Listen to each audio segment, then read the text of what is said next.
Mission GS academy में आपका स्वागत है।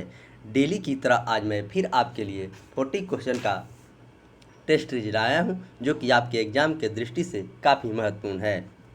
जो भी स्टूडेंट अभी तक चैनल को सब्सक्राइब नहीं किए हैं तो जल्द से जल्द सब्सक्राइब करें, लाइक करें और अपने दोस्तों में वीडियो को शेयर करें और बेल आइकन दबाना ना भूलें, क्योंकि बेल आइकन दबाइएगा तो सबसे पहले आपको वीडियो का नोटिफिकेशन जाएगा। मैं आशा करता हूं कि यह मेरा तीनों सीरीज आपको काफ़ी अच्छा लगता होगा। जो सुबह में 40 क्वेश्चन का टेस्ट सीरीज चलता है और शाम में करंट अफेयर्स का भी फिलहाल नहीं चल रहा है, और दोपहर 12 बजे जो बिहार सचिवालय सहायक प्रीलिम्स का टेस्ट सीरीज चलता है। तो कल प्रीलिम्स का जो टेस्ट हुआ उसका वीडियो नहीं डाला हूँ, उसका वीडियो डाल दिया जाएगा, कुछ कारणवश से नहीं डाला गया। अगर आप इसका पीडीएफ पाना चाहते हैं तो मेरे टेलीग्राम चैनल से जुड़ें, जिसका लिंक वीडियो के डिस्क्रिप्शन में दे दिया जाता है। वहाँ सारे पीडीएफ वहीं डाले जाते हैं और वीडियो भी वहाँ पे डाल दिया जाता है, तो आप उसे ज़रूर ज्वाइन करें। तो चलिए, मैं देरी नहीं करूँगा, आज आपका क्वेश्चन का शुरुआत जल्द करूँगा। तो चलिए, मैं इसी के साथ आज के सेशन का शुरुआत करता हूँ। आज का पहला क्वेश्चन क्या है, देखते हैं। भारत के वन्य जीव संरक्षण अधिनियम 1972 में कितनी अनुसूचियाँ है? Option A 4, option B 5, option C 6 और ऑप्शन डी 7। तो भारत के वन संरक्षण अधिनियम 1972 में कितनी अनुसूचियाँ है? तो आपको 6 अनुसूचियाँ है। और संविधान की अनुसूची की बात करेगा तो 12 अनुसूची है। मूल संविधान में 8 अनुसूची थे, बाद में संविधान संशोधन के तहत 4 अनुसूची जोड़ा गया है, जो कि मैं डिस्कशन में आपको कल बताया था। क्वेश्चन नंबर 2, दक्कन के पठार के अधिकांश हिस्से में किस प्रकार की मिट्टी पाई जाती है? दक्कन के पठार में ऑप्शन ए काली मिट्टी, ऑप्शन बी जलोढ़ मिट्टी, ऑप्शन सी लाल मिट्टी और ऑप्शन डी पीली मिट्टी। तो दक्कन के पठार में अधिकांश मिट्टियाँ आपको काली मिट्टी पाई जाती है, जो कि कपास के लिए उपयुक्त मानी जाती है। और काली मिट्टी की बात करें तो सबसे ज़्यादा काली मिट्टी आपको महाराष्ट्र, आप उसके बाद गुजरात में पाया जाता है, और दूसरे स्थान पर आपको जलोढ़ मिट्टी पाई जाती है और तीसरे स्थान पर लाल मिट्टी पाई जाती है। क्वेश्चन नंबर 3, रक्त को थक्का जमने में मदद कौन विटामिन करता है? Option A vitamin C, option B vitamin K, option C vitamin D और ऑप्शन डी विटामिन बी। तो रक्त को थका जमने में आपको विटामिन के मदद करता है। इस क्वेश्चन को एग्जाम कई बार पूछा है, आप इसे अच्छे से याद रखेंगे। विटामिन के की नाम रासायनिक फिनोक्विन है, आपका इसे रासायनिक नाम भी याद रखेंगे। और ऑप्शन ए की बात करें तो विटामिन सी सबसे ज़्यादा आपको आंवला में मिलता है, और विटामिन सी का नाम एस्कॉर्बिक एसिड है। और विटामिन डी की बात करें तो विटामिन डी हमें सूर्य के प्रकाश से रोशनी से मिलती है, और इसका नाम रासायनिक नाम टेकोफेरॉल है, कैल्सीफेरॉल है। और विटामिन बी की बात करें तो विटामिन बी का नाम थायमीन है, और विटामिन ए का नाम रेटिनॉल है, और विटामिन ई का नाम टेकोफेरॉल है। तो ये सारे विटामिन के आप नाम अच्छे से याद रखेंगे, क्योंकि आपके एग्जाम में रासायनिक नाम भी पूछे जाते हैं, और कौन सा विटामिन किस में सबसे ज़्यादा मिलता है ये भी क्वेश्चन आपको पूछा जाता है। क्वेश्चन नंबर 4, विश्व मरुस्थलीकरण दिवस एवं सूखा रोकथाम दिवस किस तिथि को मनाया जाता है? ऑप्शन ए 22 मई, ऑप्शन बी 22 अप्रैल, ऑप्शन सी 17 जून और ऑप्शन डी 17 जुलाई। तो विश्व मरुस्थलीकरण दिवस आपको ऑप्शन सी 17 जून को मनाया जाता है। जून के बात करें तो 5 जून को अंतर्राष्ट्रीय पर्यावरण दिवस मनाया जाता है, और 21 जून को योग दिवस मनाया जाता है। जून में ये 3 इम्पोर्टेंट दिवस है, आप अच्छे से याद रखेंगे। ऑप्शन ए की बात करें तो 22 मई को अंतर्राष्ट्रीय जैव विविधता दिवस मनाया जाता है, और मई में इम्पोर्टेंट डे है आपको 1 मई को श्रमिक दिवस यानी मजदूर दिवस मनाया जाता है, और 12 मई को नर्स दिवस मनाया जाता है, और 31 मई को तंबाकू दिवस मनाया जाता है। अप्रैल 22 अप्रैल को विश्व स्वास्थ्य दिवस 7 अप्रैल को विश्व स्वास्थ्य दिवस मनाया जाता है, और 22 अप्रैल को पृथ्वी दिवस मनाया जाता है। और 21 अप्रैल को सिविल सेवा दिवस मनाया जाता है और 24 अप्रैल को पंचायती राज दिवस मनाया जाता है। अप्रैल में भी जो भी इम्पोर्टेंट था मैं आपको बताने का कोशिश किया हूँ। और जुलाई में 11 जुलाई को जनसंख्या दिवस मनाया जाता है, आप इसे अच्छे से याद रखेंगे। क्वेश्चन नंबर 5, आर्थिक सर्वेक्षण का प्रकाशन कौन करता है? ऑप्शन ए नीति आयोग, ऑप्शन बी भारतीय रिजर्व बैंक, ऑप्शन सी वित्त मंत्रालय और ऑप्शन डी केंद्रीय सांख्यिकी संगठन। तो आर्थिक का इसका करता है वित्त मंत्रालय के द्वारा किया जाता है। वित्त मंत्री की बात करें तो वर्तमान में भारत की वित्त मंत्री निर्मला सीतारमण है, जो कि प्रथम महिला वित्त मंत्री है लगातार दूसरी बार, और वित्त आयोग की अनुच्छेद 280 में बात कहा गया है। ऑप्शन ए की बात करें तो नीति आयोग की स्थापना 1 जनवरी 2015 को हुआ था। नरेंद्र मोदी इसका प्रथम अध्यक्ष था और प्रधानमंत्री ही नीति आयोग का अध्यक्ष होता है। वर्तमान में इसका उपाध्यक्ष सुमन बेरी हैं। ऑप्शन बी की बात करें तो भारतीय रिजर्व बैंक की स्थापना 1935 में हुआ था और इस समय वर्तमान में शक्तिकांत दास आरबीआई के गवर्नर हैं और आरबीआई का राष्ट्रीयकरण आपको 1949 में हुआ था। क्वेश्चन नंबर 6, भू प्रॉपर्टी की संरचना में अवरक की मात्रा लगभग कितनी होती है? अवरक की मात्रा कितनी होती है? Option A 24%, option B 5%, option C 8% और ऑप्शन डी 12%। तो इसका आंसर हो जाएगा आपको option B 6%।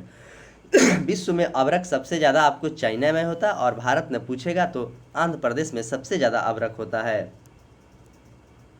Question number 7, Moplah विद्रोह किन वर्षों के दौरान हुआ था? ऑप्शन ए 1917 से 19, ऑप्शन बी 1923 से 24 और ऑप्शन सी 1914 से 1915 और ऑप्शन डी 1921 से 1922।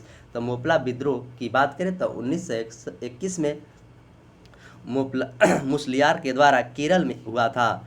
1917 और 1919 की बात करें तो 1917 में आपको चंपारण सत्याग्रह हुआ था और 1919 में रॉलेट एक्ट हुआ था। 1923 और 24 की बात करें तो 1923 और 24 में ली कमीशन आयोग का गठन किया गया था। 1914 से प्रथम विश्व युद्ध की शुरुआत हुई जो 1918 तक चला था।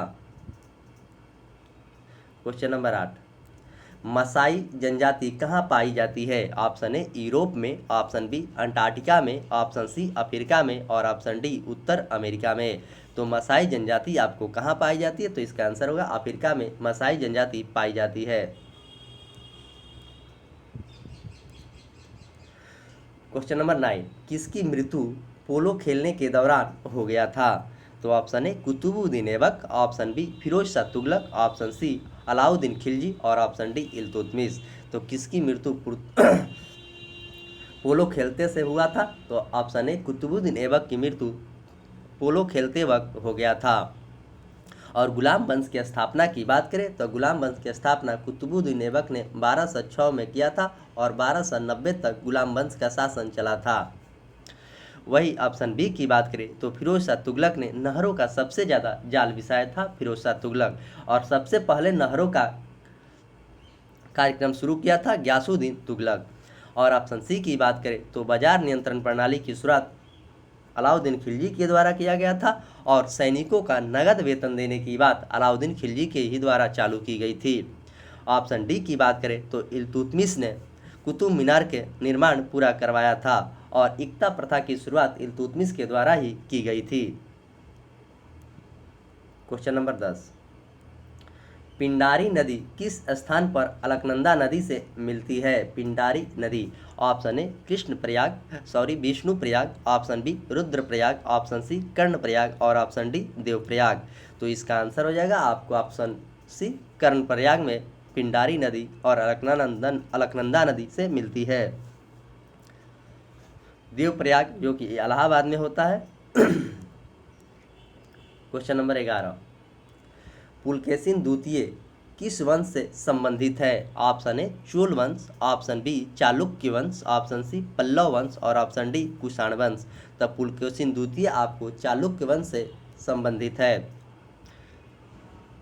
चोल वंश के संस्थापक ननुक थे और ऑप्शन सी की बात करें तो पल्लव वंश के संस्थापक श्री विष्णु थे और कुषाण वंश का संस्थापक कनिष्क था या कुजुल कुषाण वंश से संबंधित थे।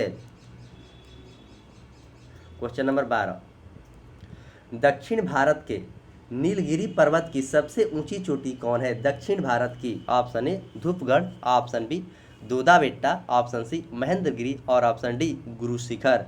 तो दक्षिण भारत की सबसे ऊंची चोटी जो कि दोदाबेट्टा है, आपको तमिलनाडु में पड़ता है। इसकी ऊंचाई समुद्र तल से 2637 मीटर इसकी ऊंचाई है।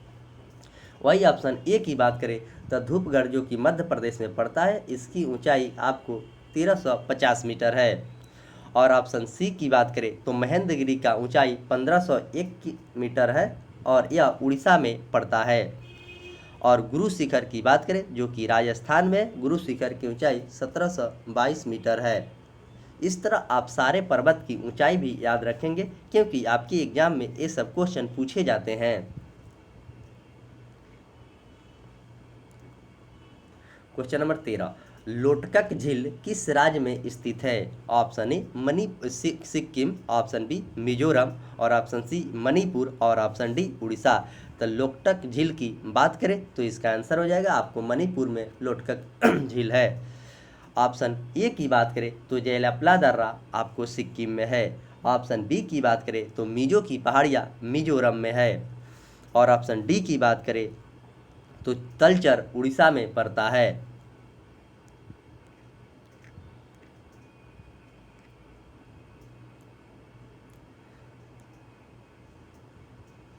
क्वेश्चन नंबर 14, जल में घुलनशील विटामिन कौन सा है? Option A, option B, option C और ऑप्शन डी, बी और सी दोनों। तो जल में घुलनशील विटामिन आपको ऑप्शन डी, बी और सी दोनों है। बी का रासायनिक नाम थायमीन है और सी का रासायनिक नाम आपको एस्कॉर्बिक एसिड है। तो इस तरह जल में घुलनशील विटामिन बी और सी और बाकी सब आपको वसा में घुलनशील विटामिन है, यानी कि एडेक ADEK, ए वसा में घुलनशील विटामिन है। तो ए का नाम आपको रेटिनॉल है, ये सबसे ज़्यादा आपको गाजर में मिलता है।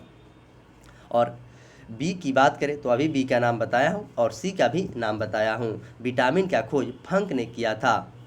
विटामिन ए का खोज मैकुलन किया था, विटामिन बी का मैकुलन किया था, विटामिन सी के हॉपकिंस किया था और विटामिन डी के हॉलकट किया था। ये भी चीज़ आप याद रखेंगे, आपके एग्जाम में पूछे जाते हैं। क्वेश्चन नंबर 15, संस्कृत ग्रंथ अष्टधाई के लेखक कौन है? Option A Patanjali, option B Panini, option C Charak और ऑप्शन डी शूद्रक। तो संस्कृत ग्रंथ अष्टधाई के लेखक आपको ऑप्शन बी पाणिनि के द्वारा लिखी गई थी। योग पुस्तक का लेखक पतंजलि था। ऑप्शन सी की डी की बात करें तो मृच्छकटिकम का लेखक आपको शूद्रक है। क्वेश्चन नंबर 16, सहायक संधि स्वीकार करने वाला पहला शासक कौन था? ऑप्शन ए ग्वालियर के सिंधिया, ऑप्शन बी हैदराबाद के निजाम, ऑप्शन सी पंजाब के दिलीप सिंह और ऑप्शन डी बड़ौदा के गैकावाड़। तो सहायक संधि को स्वीकार करने वाला पहला शासक आपको हैदराबाद का निजाम था। ग्वालियर जो है वो सिंधिया परिवार से संबंधित है।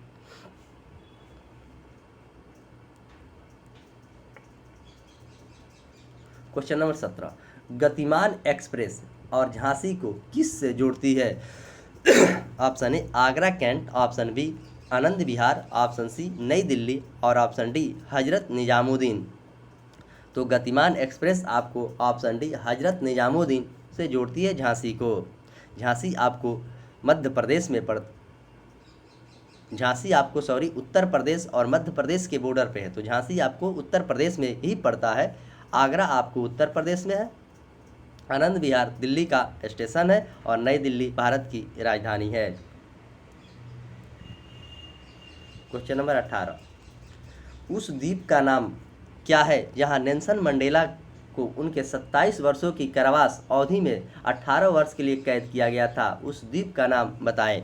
ऑप्शन ए रॉबेन द्वीप, ऑप्शन सी ग्रीनलैंड द्वीप, ऑप्शन सी साइप्रस द्वीप और ऑप्शन डी नूक द्वीप।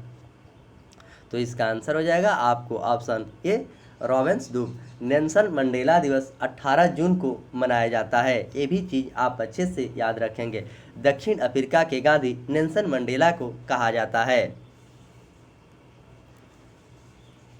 क्वेश्चन नंबर 19, कंदरिया महादेव मंदिर कहाँ पर स्थित है? ऑप्शन ए खुजराहो में, ऑप्शन बी भुवनेश्वर में, ऑप्शन सी महाबलीपुरम में और ऑप्शन डी मंदसौर में। तो कंदरिया के महादेव मंदिर आपको ऑप्शन ए खुजराहो में स्थित है। ऑप्शन बी की बात करें तो लिंगराज मंदिर आपको उड़ीसा के भुवनेश्वर में है। Question number 20, nuclear power corporation of India NPCIL का मुख्यालय कहाँ पर स्थित है? Option A Kanpur, option B Guwahati, option C Delhi और ऑप्शन डी मुंबई। तो इसका आंसर हो जाएगा nuclear power corporation of India का मुख्यालय मुंबई में है। कानपुर की बात करें तो कानपुर सबसे बड़ा शहर है जो कि गंगा नदी के किनारे बसा हुआ शहर है। ऑप्शन बी की बात करें तो गुवाहाटी जो असम में पड़ता है, यहाँ पे कामाख्या मंदिर प्रचलित है। और दिल्ली में आपको अक्षरधाम मंदिर काफ़ी ज़्यादा प्रचलित है।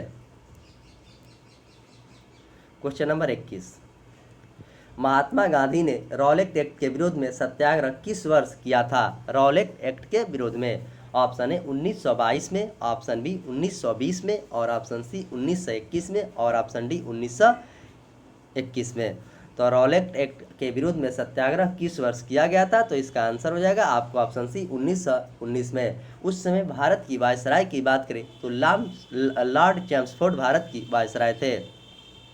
ऑप्शन ए की बात करें तो 5 फरवरी 1922 को चौरी चौरा कांड हुआ था, जो कि गोरखपुर उत्तर प्रदेश से इसकी शुरुआत हुई थी।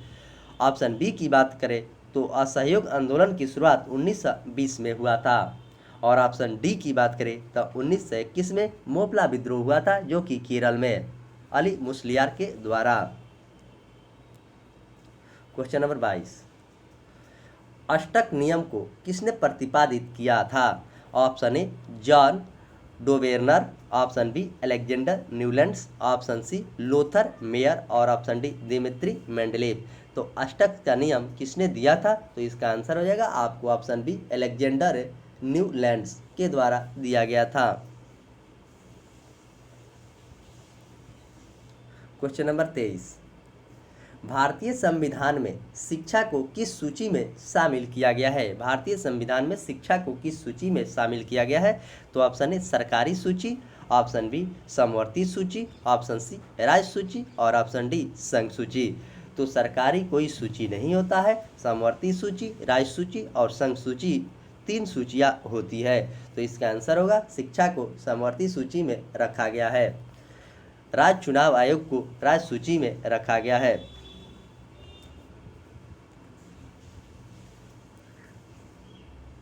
क्वेश्चन नंबर 24, भारत का प्रथम डिजिटल विश्वविद्यालय की शुरुआत कहाँ हुई थी? डिजिटल विश्वविद्यालय ऑप्शन ए महाराष्ट्र में, ऑप्शन बी केरल में, ऑप्शन सी कर्नाटक में और ऑप्शन डी नई दिल्ली में। तो भारत में डिजिटल विश्वविद्यालय की शुरुआत की बात कही जाए तो इसका आंसर हो जाएगा आपको ऑप्शन बी केरल में। तो शिक्षा के मामले में भारत का केरल ऐसा राज्य है जो कि महिला और पुरुष दोनों में शिक्षा में सबसे ज़्यादा परसेंटेज में वहाँ लोग हैं और सबसे शिक्षित माना जाता है केरल को। ऑप्शन बी की बात करें तो महाराष्ट्र में नवा समा बंदरगाह, जिसे जवाहर सागर बंदरगाह भी कहा जाता है, वो महाराष्ट्र में है। ऑप्शन सी की बात करें तो कैगा कर्नाटक में पड़ता है, जो कि एक थर्मल पावर है। और ऑप्शन डी की बात करें तो नई दिल्ली भारत की राजधानी 1912 में 1 अप्रैल 1912 को हुआ। क्वेश्चन नंबर 25, बिस्मिल्लाह खां का संबंध किस वाद्य यंत्र से था? ऑप्शन ए बांसुरी, ऑप्शन बी तबला, ऑप्शन सी शहनाई और ऑप्शन डी सितार। तो बिस्मिल्लाह खां के संबंध की बात करें तो इनका शहनाई से संबंध था। ऑप्शन ए की बात करें तो बांसुरी हरिप्रसाद चौरसिया के द्वारा बजाया जाता है। और ऑप्शन बी की बात करें तो तबला जाकिर हुसैन के द्वारा बजाया जाता है। ऑप्शन डी की बात करें तो सितार निखिल बनर्जी के द्वारा बनाया जाता है। और आपके एग्जाम में इस क्वेश्चन को NTPC में पूछा गया था, तो आप अच्छे से याद रखेंगे क्योंकि आपके एग्जाम में वाद्य यंत्र से भी क्वेश्चन रहते हैं। क्वेश्चन नंबर 26, महात्मा गांधी समुद्री राष्ट्रीय पार्क कहाँ स्थित है? महात्मा गांधी समुद्री राष्ट्रीय पार्क ऑप्शन ए लक्षद्वीप समूह में, ऑप्शन बी अंडमान निकोबार द्वीप समूह में, ऑप्शन सी चंडीगढ़ और ऑप्शन डी दमन एवं द्वीप। तो इसका आंसर हो जाएगा आप ऑप्शन बी अंडमान निकोबार द्वीप समूह में है महात्मा गांधी समुद्री राष्ट्रीय पार्क। चंडीगढ़ जो कि हरियाणा का राजधानी है और यह केंद्र शासित प्रदेश भी है, और पंजाब का भी राजधानी चंडीगढ़ ही है। चंडीगढ़ का वास्तुकार नेक चंद्र था।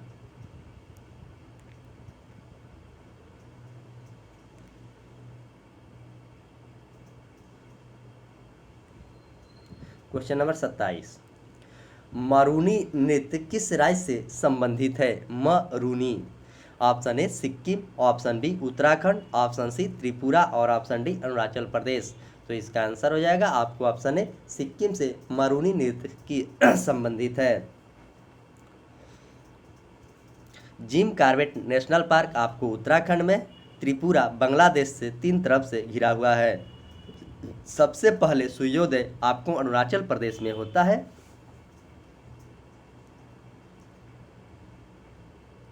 क्वेश्चन नंबर 28, अवध के किस नवाब ने लखनऊ में बड़ा इमाम का निर्माण कराया था? Option A Asaf Uddaula, option B Asif Mirza, option C Shujauddaula और ऑप्शन डी यामिनी उदौला। तो इसका आंसर हो जाएगा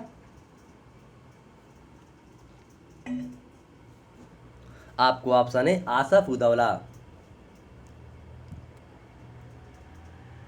क्वेश्चन नंबर 29, चौरी चौरा कांड की घटना के बाद आंदोलन को अचानक बंद कर दिया गया था। तो सबसे पहले चौरी चौरा कांड 5 फरवरी 1922 को हुआ था गोरखपुर से।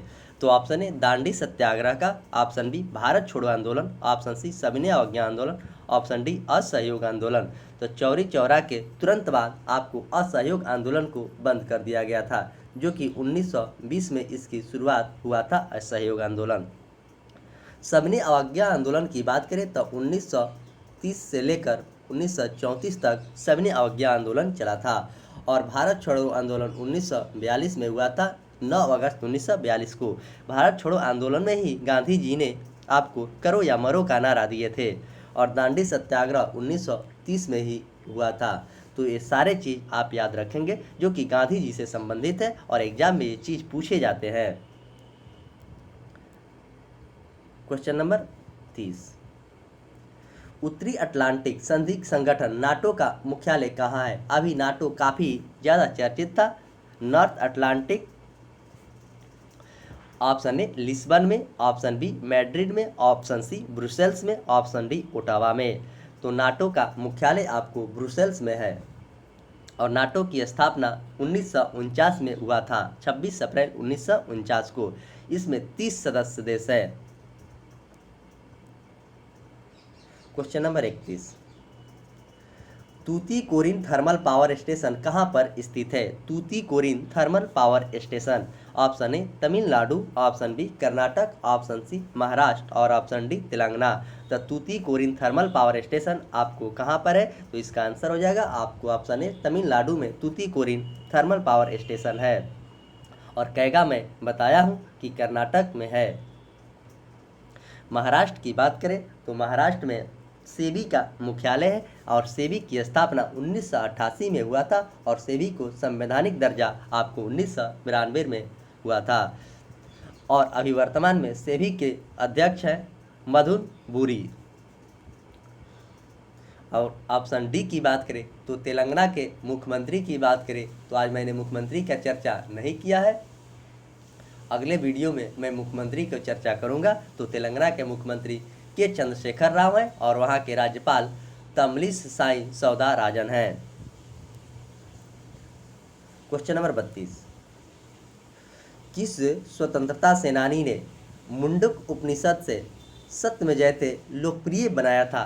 तो पूछा जाता है कि कहाँ से सत्यमेव लिया गया, तो मुंडको उपनिषद से। इसी क्वेश्चन में 2 क्वेश्चन हो गया, और इसे कौन लोकप्रिय बनाया था ये क्वेश्चन पूछा गया है। Madan Mohan Malviya, option B Swami Vivekananda, option C Mahatma Gandhi और ऑप्शन डी सुभाष चंद्र बोस। तो इसका आंसर हो जाएगा आपको ऑप्शन ए मदन मोहन मालवीय के द्वारा सत्यमेव जयते को लोकप्रिय बनाया गया था। रामकृष्ण परमहंस की स्थापना 1897 में बंगाल में आपको स्वामी विवेकानंद के द्वारा की गई थी। ऑप्शन सी की बात करें तो महात्मा गांधी 1924 में कांग्रेस का एक बार अध्यक्षता किए थे, जो कि बेलगांव अधिवेशन था।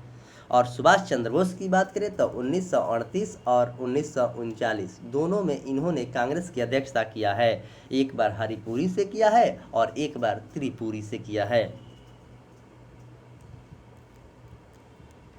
क्वेश्चन नंबर 33, भारत के पहले गणतंत्र दिवस परेड के मुख्य अतिथि कौन थे? भारत के पहले गणतंत्र दिवस के मुख्य अतिथि कौन थे? तो दक्षिण अफ्रीका के राष्ट्रपति, पाकिस्तान के राष्ट्रपति, इंडोनेशिया के राष्ट्रपति और यूएसए के राष्ट्रपति। तो इसका आंसर हो जाएगा आपको ऑप्शन सी इंडोनेशिया के राष्ट्रपति। अभी अमेरिका के राष्ट्रपति जो बाइडेन है, जो कि 46वें राष्ट्रपति है।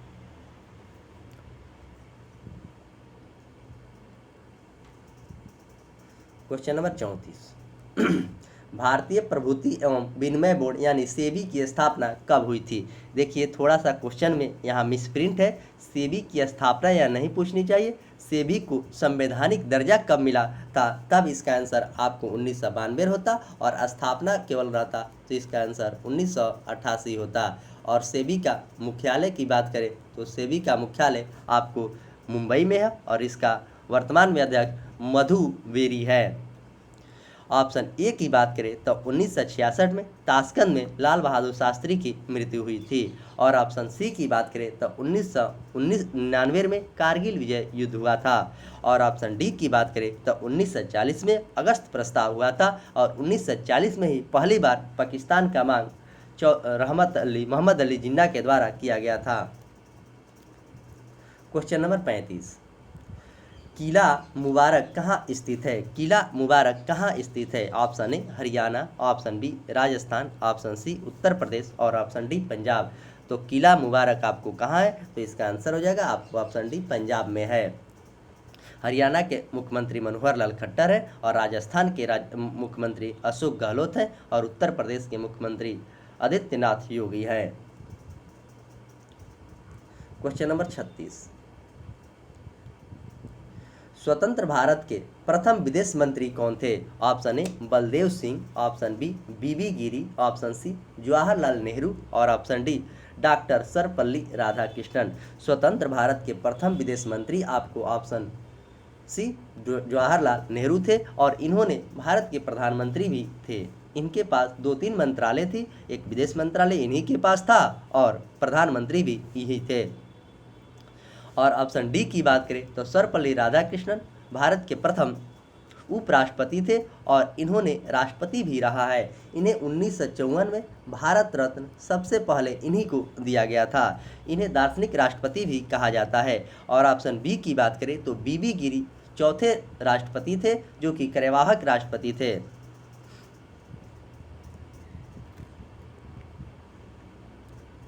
क्वेश्चन नंबर 37, सरकार का पहला विधि अधिकारी कौन होता है? सरकार का पहला विधि अधिकारी कौन होता है? Option A attorney general, option B Bharat के मुख्य न्यायाधीश, ऑप्शन सी सॉलिसिटर जनरल और ऑप्शन डी इनमें से कोई नहीं। तो भारत का पहला विधि अधिकारी की बात करें तो अटॉर्नी जनरल भारत के प्रथम विधि अधिकारी होता है। इस तरह आज के सेशन में 37 क्वेश्चन थे और 37 क्वेश्चन के सारे ऑप्शन के डिस्कशन किया गया है, जो कि आपके एग्जाम के दृष्टि से यह सीरीज काफ़ी ही इम्पोर्टेंट साबित होता होगा। जो भी स्टूडेंट अभी तक एक रूटीन की तरह इसे फॉलो करते आए होंगे तो उनको इससे काफ़ी ज़्यादा लाभ मिला भी होगा और मिलता भी होगा। मैं आशा करता हूँ कि मैं अभी तक इसमें 80 वीडियो डाल दिया हूँ। अब 80 वीडियो डाला हूँ, पर सेट में आपको 40 क्वेश्चन है, तो यानी कि 80 गुने 4 कीजिएगा तो आपको 3200 होगा। 3200 क्वेश्चन हुआ और फिर आप 3200 में फिर आप 4 से मल्टीप्लाई कीजिए तो 4 दूना 8 और 4 3 12, 128, यानी कि 12,800 क्वेश्चन का मैंने डिस्कशन किया है। अगर उतना आपने अपने दिमाग में कवर कर लिया होगा तो हर सेट में आपको 20 से 25 क्वेश्चन डायरेक्ट इससे आते होंगे। तो इसी से आप अंदाज़ा लगा लीजिए कि मैं जब तक एग्ज़ाम होगा तब तक मैं इस सारे सीरीज़ को डालते रहूँगा। अगर आप इसे रिवीजन करते होंगे तो आपको काफ़ी ज़्यादा इससे सहूलियत मिलती होगी सेट बनाने में। मैं इससे को दावे के साथ कहता हूं कि आप इसे ज़रूर रिवीजन करें। और जो भी लोग अभी तक वीडियो को नहीं देखें, जाकर आप प्लेलिस्ट में सारे वीडियो हैं वहां से देख लें। और इसका PDF भी आप पाना चाहते हैं तो मेरा टेलीग्राम आप ज्वाइन करें, जो कि मिशन GS एकेडमी पटना से मेरा टेलीग्राम चलता है। वहाँ पे वीडियो और PDF दोनों डाल दिया जाता है। कल का वीडियो जो बिहार सचिवालय सहायक का प्रीलिम्स का टेस्ट चलता है उसका नहीं डाला गया था कुछ कारणवश से, आज उसको डाला जाएगा। तो चलिए मैं इसी के साथ आज का सेशन को समाप्त करता हूँ। मिलते हैं कल सुबह फिर 8 बजे 40 क्वेश्चन के डिस्कशन में। मैं एक बात बताना चाहता हूँ, मंडे टू सैटरडे सारे क्लास चलेंगे और संडे को रिवीजन आप लोग कीजिएगा। पढ़ने का यही सबसे अच्छा तरीका है कि आप सप्ताह में 6 दिन पढ़ें और एक दिन जितने पढ़े हैं उसको अच्छे से रिवीजन करें। रिवीजन करेंगे तो आपके 6 दिन पढ़ा हुआ काफ़ी ताज़ा हो जाएगा। ऐसे करते करते एक ऐसा लेवल आएगा कि आपकी तैयारी काफ़ी अच्छी हो जाएगी। तो चलिए मैं इसी के साथ आज के सेशन को समाप्त करता हूँ। मिलते हैं कल फिर 8 बजे, तब तक के लिए धन्यवाद।